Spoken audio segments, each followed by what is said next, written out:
प्रत्याशियों का आज इंदौर प्रेस क्लब में आमने सामने कार्यक्रम आयोजित हुआ, जिसमें भाजपा की प्रत्याशी मालिनी गौड़, कांग्रेस उम्मीदवार राजा माधवानी और आम आदमी पार्टी के प्रत्याशी डॉक्टर पीयूष जोशी आमने सामने हुए। इस दौरान तीनों उम्मीदवारों ने सबसे पहले अपनी बात मीडिया के सामने रखी। उसके बाद पत्रकारों के सवालों से भी उम्मीदवारों ने जवाब दिए।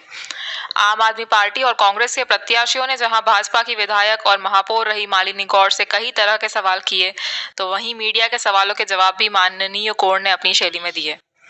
विधानसभा क्षेत्र क्रमांक 4 के विकास कार्य, होने वाले विकास सहित कई राजनीतिक, सामाजिक एवं अन्य मुद्दों पर इस दौरान बात हुई। आप करते रहेंगे तो टाइम वेस्ट होता रहेगा।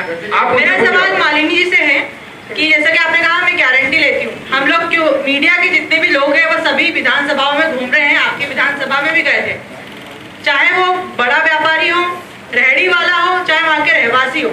वो ऑफ कैमरा तो आपके परिवार के बारे में बहुत कुछ बोलते, लेकिन ऑन कैमरा जो है आपके परिवार से बहुत डरते हैं। और जो मुस्लिम बहुल इलाका है आपके क्षेत्र का, वो तो साफ ही बोलो, तो ऑन कैमरा भी कहते हैं कि आप जो है मुस्लिम के जो एरिया है, मुस्लिम एरिया, वहाँ पे आप निगम को नहीं आने देती, साफ मना करती है कि इस एरिया में नहीं जाना है। तो ये जो डर है आपकी विधानसभा में सबसे ज्यादा आपके परिवार से डरते हैं, इसके पीछे की वजह क्या है? मैंने कभी किसी को मना नहीं किया और राष्ट्रवाद में मेरी आस्था, राष्ट्रद्रोहियों से मेरा बैर।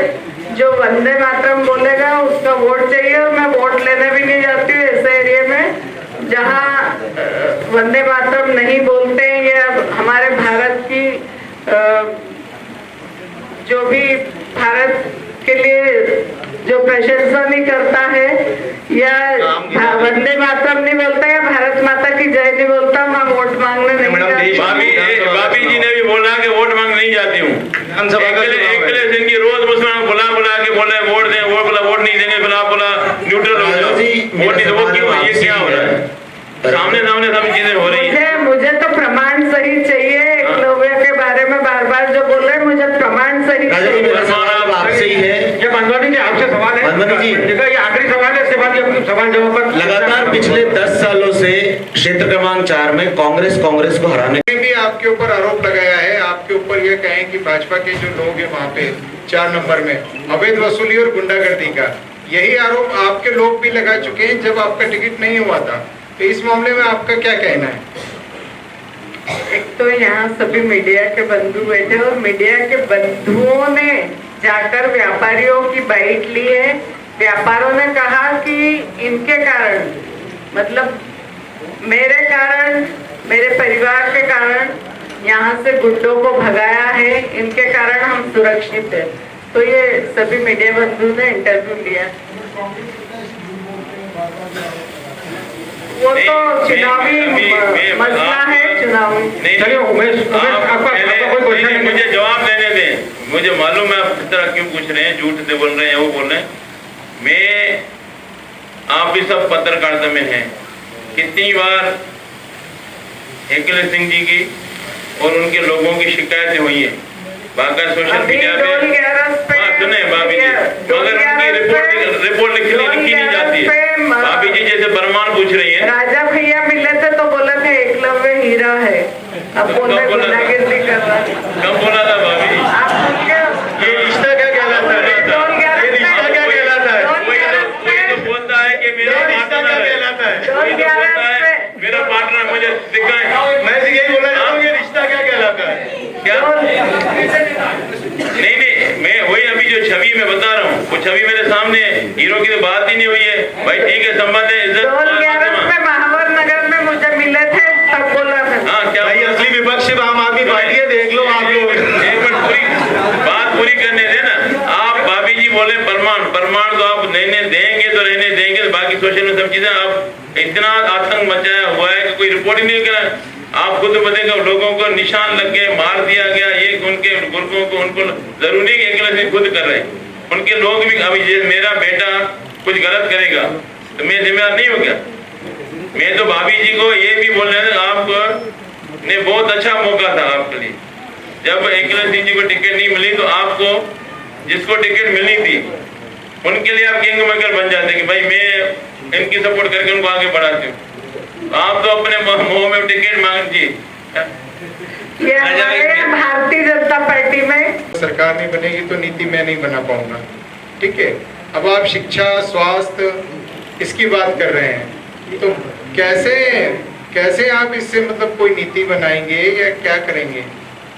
अगर आप जीत जाते हैं तो आपके चलिए अभी तो आप ये बोले कि क्वेश्चन हमारी मुझसे 60 सीटें और हम जीत ही नहीं पाएंगे तो मैडम नीति जी, कैसे आपसे भी एक बनाएंगे? सवाल रहेगा, आपसे भी एक सवाल मैं रहेगा। पहले जवाब दे देता हूँ। पहली बात तो मैडम ने बोला मेरा जनरल नॉलेज कम है, तो मेरा जनरल नॉलेज यदि लगती हुई क्लास को देखना जनरल नॉलेज कम है तो बड़ी अच्छी बात बता है। दो 2 क्लासेस लग रही है तो मेरे क्लासेस बोलने के में वीडियो ये ले आओ। तो मैंने शिफ्ट नहीं, नहीं, वीडियो ले आओ। मैंने शिफ्ट करवाया स्कूल को। मैडम मैं दिखा देता हूँ आपको 2 क्लासरूम्स लग रहे हैं, बात बोलने की आदत नहीं करवाया क्या? है। चलिए वो जब तक वीडियो आ रही है, भाभी जी एक सवाल है आपसे 2 नंबर में मैंने ये शिफ्ट करवाया 1 मैडम नंबर वाला। प्रश्न मुझसे था, मैंने आपकी आपसे एक सभी सवाल है सभी लोगों से निवेदन है मेरा कि क्वेश्चन भी थोड़े छोटे हों और आंसर भी बिल्कुल short। पॉइंट टू पॉइंट हो, क्योंकि अगला कार्यक्रम हमको एक बार फिर शुरू करना है। ये उसी स्कूल के अंदर क्लासरूम लग रहा है।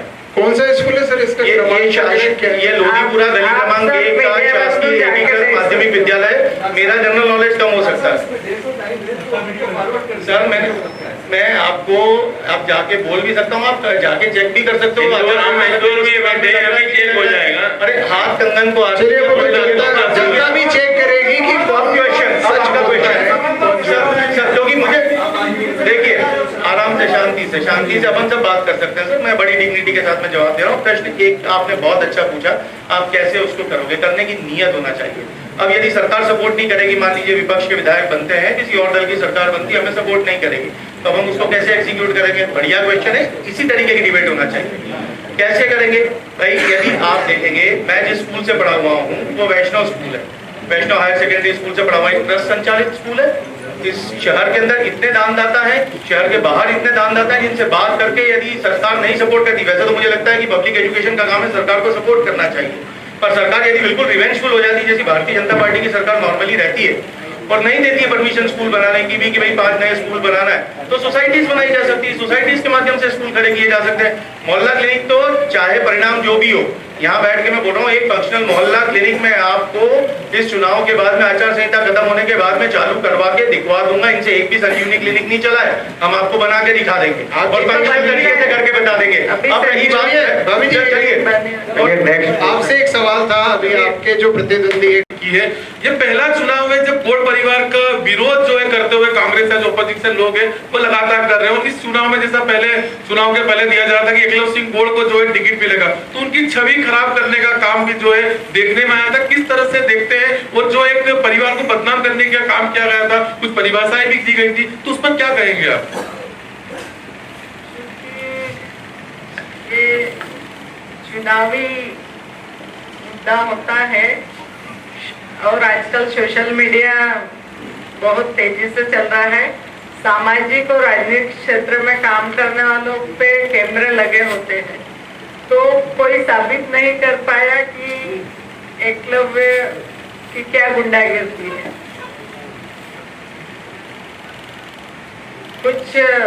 कोई प्रमाण नहीं है उनके पास, और कुछ मौका परस्त लोगों ने ये मसला उठाया था। और चूंकि जैसा डॉक्टर साहब बोल रहे हैं, एक तो सबसे पहले मैं बताना चाहती, जो स्कूल का फोटो बताया इन्होंने, वो स्कूल बंद हो गया और उसको हमने, बच्चे कम थे तो दूसरे स्कूल में मर्ज कर दिया था। वहाँ हमने, जब मैं मेयर थी तो वहाँ पार्किंग के लिए हमने स्थान वो चुना था, जो लोधीपुरा में स्कूल है, वहाँ लखन जी भी पढ़े हैं। इनको जनरल नॉलेज कम है क्योंकि अभी अभी आए हैं। स्कूल चालू है, 2 क्लासेस लग रही है। डॉक्टर साहब बैठे थे अनशन पे, भूख हड़ताल पे महुना का, तो उसके पास में सीएम राइज स्कूल है, उसके पास लक्ष्मण सिंह गौड़ विद्यालय, मालव कन्या स्कूल है, सभी स्मार्ट है। अत्री देवी स्कूल को हमने बहुत अच्छा स्मार्ट बनाया, तो सभी स्कूल बहुत स्मार्ट, और वो स्मार्ट स्कूल के पास में भूख हड़ताल पर बैठे थे। और जिस प्रकार से अयोध्या कैसे बनी है, ये भी मैं बताना चाहूंगी कि 89 में जब असामाजिक तत्व ने पूरा हिंदू एरिया घेर लिया था, तो गौड़ परिवार और उनके सभी कार्यकर्ताओं ने मिलकर इन असामाजिक तत्वों को वहां से भगाया था। जब से उसको अयोध्या बोलने लगे हैं।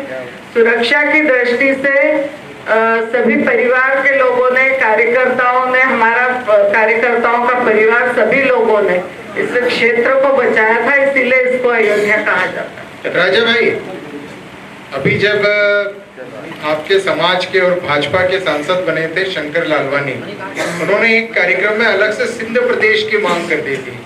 अब बीजेपी ने तो इसका खंडन किया है। आपके जो दो दावेदार थे वो सब ये कह रहे थे कि एक पाकिस्तानी को टिकट दे दिया। तो ऐसे कौन सी जादू की छड़ी आपने घुमाई थी कि जो सालों से दावेदारी कर रहे हैं, कांग्रेस का काम कर रहे हैं, दरी उठा रहे हैं, उनको टिकट नहीं मिला और आपको अभी नागरिकता मिली कुछ साल पहले और आप टिकट ले आए? देखें, पहले तो आपको याद दिला दूं, आदरणीय कैलाश विजयवर्गीय जी कौन सी पार्टी से? आप बोले कांग्रेस, और कांग्रेस वालों ने भी किया था, मतलब सिंधी समाज ने भी किया था पाकिस्तान की बात। मगर साथ में आप ये भूल रहे हैं, आदरणीय कैलाश विजयवर्गीय ने बात रखी थी। मैं इस पे ये कहना चाहता हूँ, यहाँ तकरीबन 15 लाख सिंधी हैं सिर्फ मध्य प्रदेश में, और सिंधी कहाँ से आते हैं? सिंध से आते हैं। उनका वो कोई ऐसे नहीं कि इलीगल तौर की बातें हैं, कोई घुसपैठ करते हैं, उनको कहने का लहजा अलग रहता है। वो वहीं से आते हैं, सिंधी कहलाते हैं इधर से, और मैंने उसका जवाब भी दिया था। साथ में आप जादू की छड़ी की बात कर रहे हैं, क्या दावेदारी करना गलत है?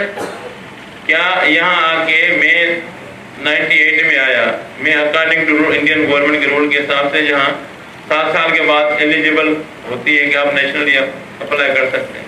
मैंने 2005 में किया, 2008 में मुझे लेटर आया कि आप अपनी नागरिकता सरेंडर करें पाकिस्तान की, वो मैंने किया। नवंबर लेटर में सेशन आ गया, यू आर नाउ नो मोर पाकिस्तानी, वो लेटर मैंने वहाँ दिया, इंडियन ने वहाँ से नागरिकता मिली। उसके बाद मैंने वोटर कार्ड। तो इसमें जादू की छड़ी कहाँ बात? उसके बाद दावेदारी की बात है। जब मुझे वोट देने का अधिकार है, वो 3, 4, 5 से बाद वोट, वो यहाँ आते हैं, यहाँ बीजेपी खुद बोलते हम तो वहां से लाएंगे, तो लाने की भी क्रेडिट लेंगे, अपमान करने की भी क्रेडिट बोलेंगे क्या? कहने की ये बात हम लहजे की बात है। और कुछ लोग ये कहते हैं कि पहले तो 2 साल हुए हैं इसको, 3 साल नागरिकता। जब मैंने लेटर देखा था, भाई भैया मुझे 2009 में मिली, अगर मुझे 2009 2 साल में मिलती फिर भी एलिजिबल होता इलेक्शन लड़ने का। और सबने मिलके आपके सामने है, बहुत सारे रोड़े अटका है, इसको नॉमिनेशन नहीं मिले। ये सिर्फ पाकिस्तान हिंदू उनका खेल नहीं था, खेल ये था कि सिंधी वोट विभाजन हो रहा था। जो बीजेपी समझती है कि ये हमारा ब्लाइंड वोट है, वो खिसक रहा था। आखिरी दिन कोर्ट में, हाई कोर्ट में भी चले गए कि ये है वो है, इसने नागरिकता तो ले ली है, पाकिस्तान की नागरिकता नहीं छोड़ी है, जबकि पूरे कागज थे मुझे। और वहां से भी खाज हो गया, उन्होंने भेज दिया निर्वाचन आयोग में, वहां भी खाज हो गया। दूसरा, मुझे तो आश्चर्य होता है, कांग्रेस पार्टी का हर पार्टी का सिस्टम है, 4-4 बार सर्वे हुए, 4-4 बार डॉक्यूमेंट हमारे चेक हुए, उनके भी लीगल सेल हैं, मध्य प्रदेश में भी हैं, दिल्ली में भी हैं। तो ये सिर्फ परेशान करने वाली बात। और उनको जब लगने लगा कि हमारी सीट खसक रही है, मैं उसी भाभी जी, मेरा सवाल आपसे है, लखन दाना ने जो है विधानसभा 4 को जो है अयोध्या करा, अभी डॉक्टर सिंध प्रांत से आए हुए, कभी आप भी आए होंगे वहां से। जब बीजेपी ने सीसीए एनआरसी लेके आई थी कि पाकिस्तान से आने वाले सिंधी और हिंदुओं को नागरिकता दी जाए, तो आपकी पार्टी कांग्रेस ने उसका विरोध किया था। उसका विरोध ये बोल के किया था कि वहां से आने वाले मुस्लिमों को भी यहाँ पे नागरिकता देनी चाहिए। आपकी इस पे आपका पक्ष क्या है? क्या आप अपनी पार्टी के पक्ष में खड़े हैं या फिर आप ये मानते हैं कि नागरिकता देना चाहिए, सीए एनआरसी का विरोध गलत है? पहले तो मेरे से क्वेश्चन है डॉक्टर साहब से। हाँ, मैं इसमें पार्टी लेवल पे कोई उसका सीए की नहीं हुई। आसाम में कुछ चीजें हुई थी, उस बात पे उनकी अपोजिशन हुई थी कि सीए गलत, सीए में कुछ चीजें थी उसके लिए विरोध हुआ था, पूरे सीए का विरोध नहीं हुआ था। और दूसरी बात, अगर जैसे ये सीए का कानून तो लागू क्यों नहीं हो रहा, जबकि लोकसभा में मेजॉरिटी है, राज्यसभा में मेजॉरिटी है। मैं आपसे ये जानना चाह रहा हूँ साहब कि आप क्या उस कानून के पक्ष में? मैं बता, उसमें कुछ पॉइंट थी, पूरे सीए का विरोध नहीं हुआ था। आप, मैं उसको आपको गाइड कर रहा हूँ, उसमें कुछ कुल प्रांतों को कोई उनके जैसे आसाम में कहीं भी लाना है, उसका मैं प्रयास कर रही हूँ। स्पोर्ट्स कॉम्प्लेक्स की सौगात माननीय मुख्यमंत्री जी ने भूमि पूजन कर दिया, वो बहुत जल्दी बनकर तैयार हो जाएगा और जो मूलभूत सुविधा जो भी जनता आपके आगम के क्षेत्र में पूरा मैं करूंगी और वो मैं पूरा करूंगी। माननीय मुख्यमंत्री जी तो पूरे प्रदेश का, पूरे शहर का विकास कर रहे हैं और बाबा जी से ये पूछना चाहता हूँ कि 15 बार विधायक रहे, महापौर बने, उस वक्त नहीं कर पाए, अभी कैसे करेंगे? पूरा आपका ऊपर भी अभी उस वक्त लगातार अभी कैसे करेंगे? लगातार आप अभी चले मैं दिखाता हूँ जनता मुझे जनता अभी इस वक्त समझ के मेरा सवाल पूर्व महापौर जी से है। मैं आपके क्षेत्र का निवासी हूँ और वहाँ का वोटर भी हूँ। पिछले कुछ समय से लगातार ये देखने में आ रहा है कि विधानसभा 4 में जो भी काम हो रहे हैं या जो भी महत्वपूर्ण चीजें बन रही है उनके नामकरण लखन दादा के नाम पे ही किया जा रहा है। उसका एक उदाहरण, मेरा पूरा सवाल आप सुनिए। उसका एक उदाहरण है रंजीत हनुमान रोड, जो पहले रंजीत हनुमान रोड था, वर्तमान में लखन सिंह गोल्ड मार्ग हो गया। मेरे कहने का अभिप्राय ये है कि आप अयोध्या की बात करती है और अयोध्या से आपने हनुमान को गायब कर दिया, क्या जवाब देना चाहेंगे आप? सनातनी लखन तो है, लक्ष्मण तो है, तालियां ना बजाएं जरा। अयोध्या में लक्ष्मण मैंने नाम नहीं रखा। माननीय मुख्यमंत्री जी ने एक सड़क का नाम, एक स्कूल का नाम और एक उद्यान का नाम माननीय मुख्यमंत्री जी ने लखन दादा के कामों को देखते और लखन दादा के जाने के बाद उनके नाम से किया था। मुख्यमंत्री को और कोई काम नहीं, बगैर मांग के वो किए जा रहे। मांगा होगा ना किसी ने, अभी कुछ किसी ने मांग रखी होगी। रक्षाबंधन के दिन बाबा के सिर पे दादा के नाम की राखी चढ़ा दी गई, जो जिसको लेके खूब हल्ला हुआ। आपके परिवार से स्टेटमेंट आया कि हमने तो श्री चरणों में रंजीत बाबा को राखी अर्पित की थी, लेकिन वो राखी बाबा के मस्तक तक पहुंच गई।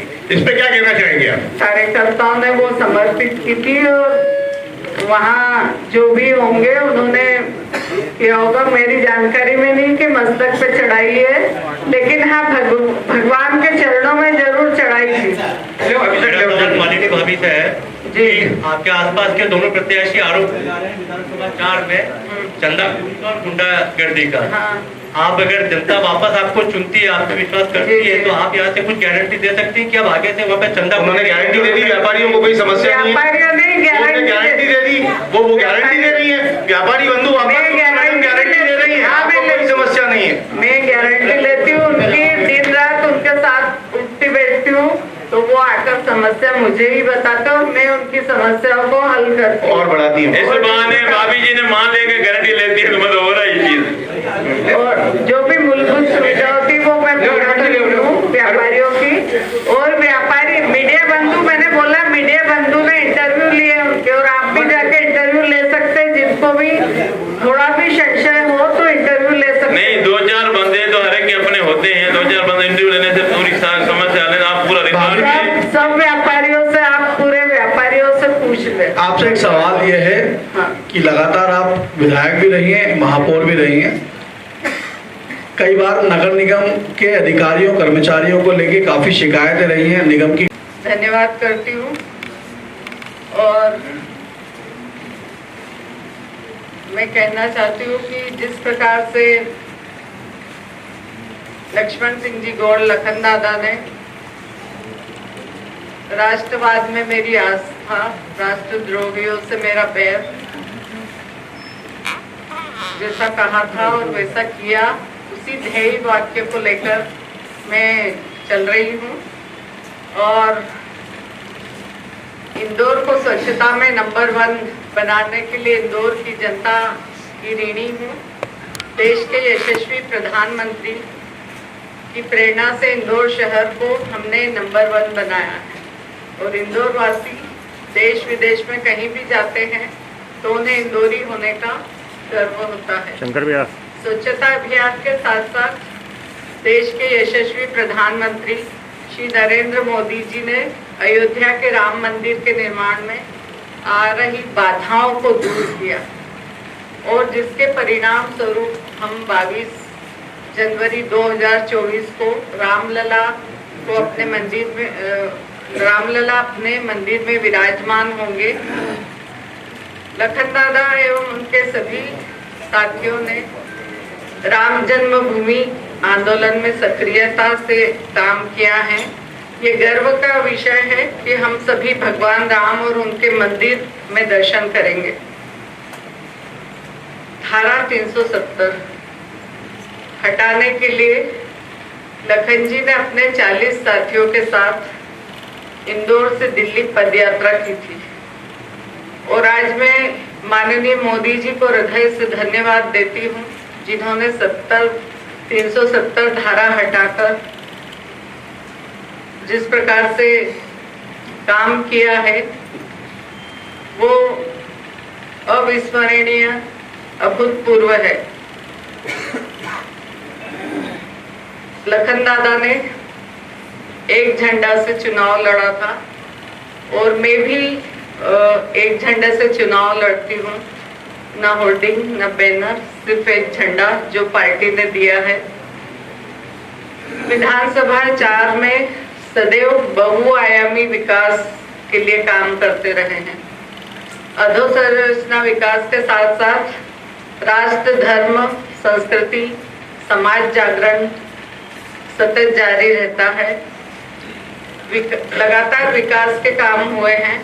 विधानसभा 4 के कुछ भाग जो हमने स्मार्ट सिटी में शामिल करवाया था, उसमें सड़कें चौड़ीकरण, अंडरग्राउंड बिजली, पानी, सीवर लाइन, सेंट्रल वर्क का विकास कर हरियाली लगवाना, शहर के प्रमुख हृदय स्थल के प्रमुख बाजारों के विकास का काम करना, हवा बंगला से महू नाका रोड, महू नाका से टोरी कॉर्नर, राजमोहल्ला से बड़ा गणपति, गंगवाल स्टैंड से सरवटे स्टैंड, जयपुर से गोराकुंड चौराहा जैसी महत्वपूर्ण सड़कों का चौड़ीकरण किया।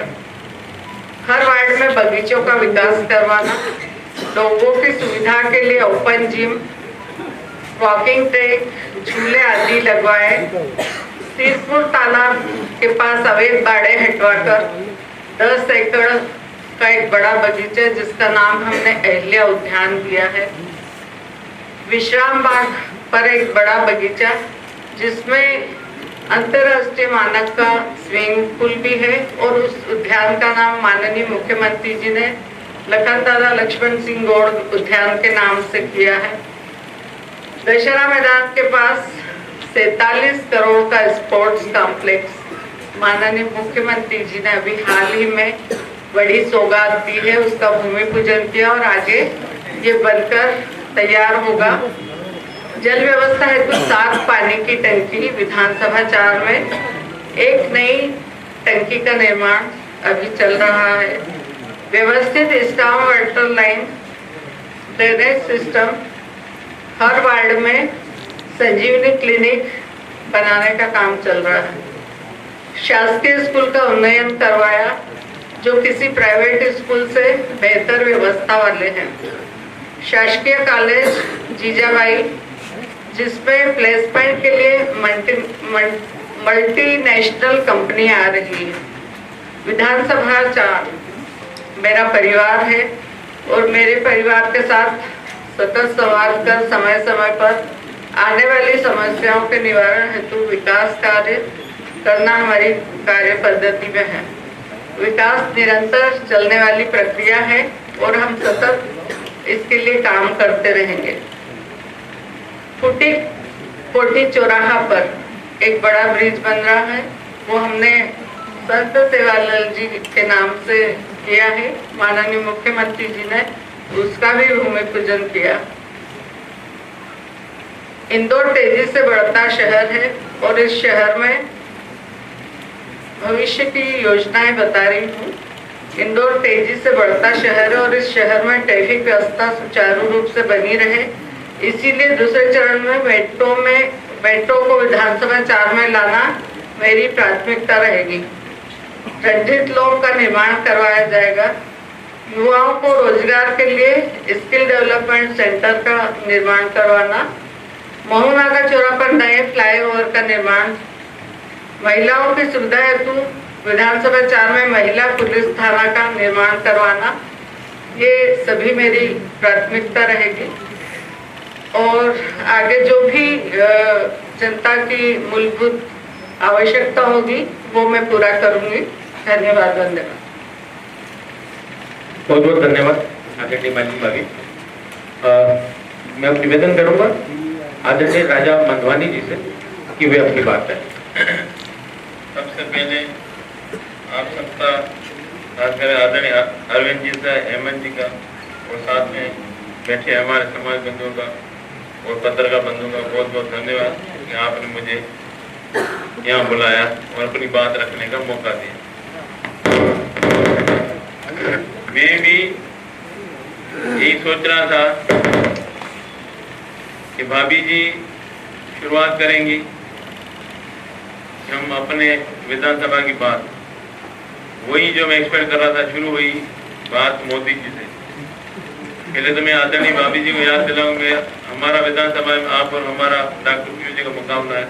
तो अब अपनी उपलब्धियां यहाँ पे हमने क्या किया, जैसे भाभी जी ने बताया कि मैंने ये विकास किया, तो भाभी जी मैं भी 6 महीने से पूरे क्षेत्र की गलियों गलियों में, अंदर वार्डों में गया हूँ। मैं तो देख के ये दंग रह गया, विकास नाम की कुछ चीज ही नहीं है। ऊपर से जैसे किसी चीज को चोला ओढ़ा जाता है, रोड बने 8, 10, 15, वो भी अनप्लान। पहले मैं उदाहरण दूं, मऊ नाका से गंगवाल बचने पड़े तो उसमें नर्मदा की लाइन डालने भूल गए, उसके बाद अभी वो पूरा खुदा हुआ है।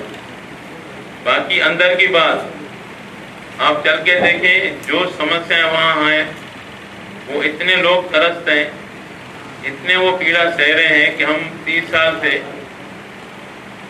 ये हम भुगत रहे हैं। अभी भी उनकी ड्रेनेज और नर्मदा साथ में जा रहा है घरों में। 20-20 साल 10 साल उनको नर्मदा पानी किसी मिलता है, टैंकर साथ से वो बेचारे जिंदा हैं। वो ये कह रहे हैं कि आखिर हमारा दोष क्या। भाभी जी के बारे में यही कहते हैं कि हम 5 साल में एक बार देखते हैं, उसके बाद फिर चुनाव के टाइम दोबारा भाभी जी वो भी मेन रोड से होके निकल जाती है। तो कहने का मतलब, और अब हम जब तक अंदर नहीं जाएंगे, उन गलियों में नहीं जाएंगे जिनको हम इस वक्त बहुत सारी जरूरत है। मैं तो ये मेरा मानना है कि हम अगर 2-3 साल ये बड़े रोडों, बड़े ब्रिजों का विकास छोड़ दें, सिर्फ उनका उत्थान करें, वो बहुत जरूरी है अगर बजट की कहीं कमी है तो। क्योंकि वो जिस तरह हालत में रह रहे हैं, वहाँ जंगल राज दिख रहा था, जैसे यहाँ कोई जनप्रतिनिधि है ही नहीं। रात को 8-9 बजे फिर नशा वालों का इनका दौर चालू हो जाता है। तो ऐसे भय में, ऐसी वातावरण में वो रह रहे हैं, आखिर उनका दोष क्या है। तो साथ में मैं अपनी बात रखना चाहता हूँ कि मैं अगर आया, अगर जनता ने जिस तरह आशीर्वाद दिखा रहे हैं, अगर मैं जीत के आया तो मैं क्या करना। मैं चाहूंगा कि हम 4 नंबर विधानसभा अलग से मास्टर प्लान बनेंगे, उनके विकास की गाथा तैयार करें। हमारे विधानसभा में 13 वार्ड हैं, हम हर वार्ड में विधायक प्रतिनिधि कार्यालय खोलेंगे जो कंप्यूटर रहेगा। हम चाहते हैं कि वहाँ की समस्याएं वहाँ उनकी हल हो जाएं। साथ में हर वार्ड में एक आदर्श क्लिनिक, आदर्श स्कूल खोलेंगे, जैसे उनको प्राइवेट हॉस्पिटल, प्राइवेट स्कूल जैसा माहौल मिले। और साथ में हमारे क्षेत्र में आंगनवाड़ियाँ बहुत हैं, वो बहुत दयनीय हालत में है। हम उधर एक कहते हैं कि हमारे बच्चे हमारे देश का भविष्य है, मगर भविष्य की हालत, हमारे जो भविष्य उनकी हालत देखिए। आप खुद भी कई पत्रकार बंधु दोस्त कहीं जाते होंगे, उनको न बैठने के फर्नीचर है, न कोई बैठ, बेचारे नीचे जमीन पे बैठ के, और वहां तक शौचालय तक भी व्यवस्थित नहीं है। टीचर लोग शौचालय के लिए घरों में जाते हैं। तो ये विकास कहाँ हुआ है, कैसे हुआ, इस पे हमें गौर करना चाहिए। हम एक आरोप तो बर्दाश्त नहीं करेंगे, मगर जो हकीकत है वो जरूर बताएंगे। वंदे मातरम। सभी लोगों को बहुत बहुत धन्यवाद। प्रेस क्लब के सभी पदाधिकारी और सभी सदस्यों को मेरा हार्दिक धन्यवाद इस कार्यक्रम के आयोजन के लिए। मेरा जो मुद्दा है वो कोई बहुत कॉम्प्लिकेटेड नहीं। अभी आपने दोनों की बातें सुनी, दोनों सम्माननीय हैं। 3 पॉइंट का एजेंडा है, याद रख लीजिए। शिक्षा, स्वास्थ्य, व्यापार। क्यों? विधानसभा 4 या कोई भी विधानसभा या देश की बात करें, कब विकसित बनेगा? विकसित देश की क्या परिभाषा है? साक्षरता होना चाहिए, साक्षरता और एजुकेशन। दूसरा, स्वस्थ समाज बनना चाहिए, स्वस्थ देश होना चाहिए। तीसरा, फलता फूलता स्थानीय व्यापार होना चाहिए। कैसा हो रहा है? अभी हमने बड़े बड़े दावे सुने कि ये कर लिया है, वो कर लिया है। अभी कुछ दिन पहले ही मैंने एक वीडियो किया था, हमारी स्थानीय विधायक के घर के सामने का स्कूल था, एकीकृत माध्यमिक विद्यालय, जो बिल्कुल लोधीपुरा गली नंबर 1 का स्कूल है। उसमें 12वीं से पहली से लेके 8वीं तक की जो कक्षाएं हैं वो 2 क्लासरूम्स में लग रही हैं। मैडम ने भी ये क्लेम किया कि हमने जो शासकीय स्कूल बनाए हैं वो निजी से बेहतर है। एक ग्रीन बोर्ड है, इसमें शराब की बोतलें हैं, इसमें पाउडर की बोतलें हैं, इसके अंदर जमाने भर का कचरा है, और ये लोधीपुरा गली क्रमांक 1 का स्कूल है। शासकीय विद्यालयों की स्थिति। दूसरी बात, बड़े बड़े दावे किए गए कि शिवराज सिंह जी ने क्या किया है। शिवराज सिंह जी ने ये किया है कि 25,000 से अधिक स्कूल मर्जर के नाम पे बंद कर दिए। आप मैडम के घर से थोड़ा सा आगे जाएंगे, मैडम के घर से थोड़ा सा आगे चलेंगे, दरगाह चौराहे पे एक स्कूल होता था, वो तोड़ दिया गया है। वहाँ पे जाके आप पूछिए कि स्कूल कहाँ लगता है, तो मैडम के घर के सामने वाले स्कूल में लगता है। तो घर के सामने वाले स्कूल में जहाँ 2 कक्षा है, बस मात्र 2 कक्षा है, बच्चों के पास यूनिफॉर्म नहीं है। प्रिंसिपल से पूछे यूनिफॉर्म क्यों नहीं है, तो प्रिंसिपल बोलती है कि यूनिफॉर्म आएगी सितंबर में। मैंने बोला मैडम ये अक्टूबर चल रहा है। तो ये स्थिति है। दूसरी बात रहती है चिकित्सा की, स्वास्थ्य की। अब स्वास्थ्य की स्थिति मैं आपको बताता हूँ। इतना विकास किया है शिवराज सिंह जी ने कि मेरी तो आंखें भर आई। इतना विकास किया। कैसा विकास किया? नवजात मृत्यु दर, नवजात समझते हैं, जो बच्चा पैदा हुआ, नवजात मृत्यु दर में पिछले 20 साल से हम नंबर 2 पे ही आने को तैयार नहीं है पूरे देश में। नंबर 1 चल रहे हैं, हम टॉप कर रहे हैं, टॉप। 20 साल, अरे थोड़ा काम कर लेते नवजात मृत्यु दर पे तो नंबर 2 पे तो आ जाते। पूरे देश में सर्वाधिक नवजात मृत्यु दर और इन्फेंट मॉर्टेलिटी, मतलब साल भर से कम उम्र के बच्चे और 28 दिन से कम उम्र के बच्चे सबसे ज्यादा यदि अकाल मृत्यु को प्राप्त होते हैं तो वो राज्य मध्य प्रदेश। शर्म की बात है। दूसरी बात, मातृ मृत्यु दर। महिला होने के नाते, मुझसे वरिष्ठ होने के नाते, माननीय, सम्माननीय, सौम्य महिलाएं, शालीन महिलाएं, हम उस नाते सम्मान करते हैं। पर यहाँ बात हो रही है परफॉर्मेंस की, परफॉर्मेंस की बात करते हैं। मातृ मृत्यु दर में सिर्फ आसाम भी भारतीय जनता पार्टी की डबल इंजन की सरकार है, मध्य प्रदेश में भी भारतीय जनता पार्टी की डबल इंजन की सरकार है। दोनों इंजन महाकमजोर, इसलिए 2-2 इंजन लगाना पड़ रहा है। एक इंजन ठीक होता तो चल देता बढ़िया। पर समस्या ये है कि मातृ मृत्यु दर में नंबर 2 पे है, आसाम नंबर 1, मध्य प्रदेश नंबर 2। 20 साल का मामा जी का शासन, भांजे भांजियां सबसे ज्यादा मरते हैं और बहनें सबसे ज्यादा दूसरे नंबर पे पूरे देश में सबसे ज्यादा मरती हैं। ये स्थिति। व्यापारियों की स्थिति की बात करते हैं। व्यापारी को ये समझ में नहीं आता कि रेडी वाला मेरे सामने लगेगा कि नहीं लगेगा। रेडी वाले को समझ में नहीं आता कि कल मेरे ठेले का क्या होगा। आप आपस में 20 साल में सामंजस्य नहीं बिठा पाए व्यापारी और रेडी वालों के बीच में। हॉकर जोन की बातें हम कब से सुनने जा रहे हैं। हॉकर जोन की क्या स्थिति हम ये देख रहे हैं लगातार। व्यापारियों की आपने दुकानें तोड़ दी, आपने उनको न मुआवजा दिया, आपने स्मार्ट सिटी के नाम पे लोगों के घर तोड़ दिए, 100 साल पुराना गणेशगंज तोड़ दिया, न मुआवजा दिया, उनको झुंझुना पकड़ाया। क्या? FAR का क्या हुआ? अब ये कह सकते कि भाई कोर्ट का मामला है, तो मुआवजा तो आपके हाथ की बात थी ना, आपके पास प्रोविजंस थे, देना चाहते तो दे देते आप। पर जो हिस्टोरिकल मार्केट है, जो शहर की हेरिटेज मार्केट है, जिसकी वजह से पूरे शहर की पहचान है, उस मार्केट को तोड़ के हमने न मुआवजा दिया, ना उनको FAR दिया। और यदि उन्होंने काले झंडे लगाए एक दिन, तो अगले दिन की क्या स्थिति आप लोग सब जानते हो। ऐसे चलेगा? बोलते अयोध्या है, अयोध्या है, अयोध्या है। अरे किस बात की अयोध्या है? किसी विपक्षी ने ढंग का चुनाव नहीं लड़ा 33 साल से, इसलिए आप जीत रहे हो। आप परफॉर्मेंस पे थोड़ी जीत रहे हो। आप राहुल गांधी के सपोर्टर लगते हैं मुझे। क्यों लगते हैं राहुल गांधी के सपोर्टर? वो बोलते राजीव जी ने ये किया था, इंदिरा जी ने ये किया था, इसलिए करिए। लखन दादा का हम भी सम्मान करते हैं। उन्होंने स्कूली शिक्षा मंत्री के रूप में जो काम किया, बहुत अच्छा काम किया था। जब वो पहली बार विधायक बने तो मैं स्कूल में था।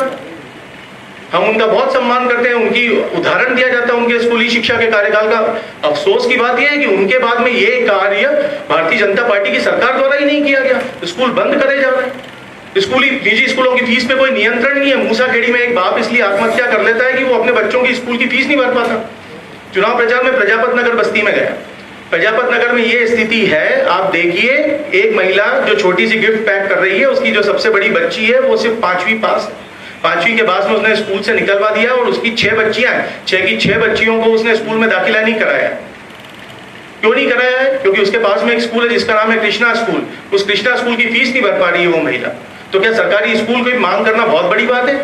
क्या हर वार्ड में एक मोहल्ला क्लिनिक की मांग करना बड़ी बात है?